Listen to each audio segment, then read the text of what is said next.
Hello, ഇന്ന് നമുക്ക് വാഴക്കൂമ്പ് തോരൻ ഉണ്ടാക്കിയാലോ?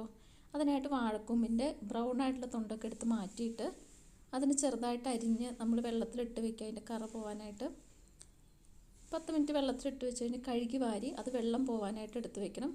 ആ സമയം കൊണ്ട് നമുക്കൊരു ചട്ടി ചൂടാക്കി അതിനകത്ത് കടുക് പൊട്ടിച്ച് സവാളയും വെളുത്തുള്ളിയും എരിവിന് ആവശ്യമായിട്ടുള്ള മുളകും കറിവേപ്പിലയൊക്കെ ഇട്ട് വഴറ്റി അതിലേക്ക് മഞ്ഞൾപ്പൊടി ഇട്ട് നന്നായിട്ട് വഴറ്റിയെടുക്കണം. നന്നായിട്ട് വഴന്ന് വന്നു കഴിയുമ്പം നമ്മൾ അരിഞ്ഞു വെച്ചിരിക്കുന്ന വാഴക്കൂമ്പ് അതിലിട്ട് ഉപ്പും ചേർത്ത് ഇളക്കി മൂടി വെച്ച് വേവിച്ചെടുക്കുക.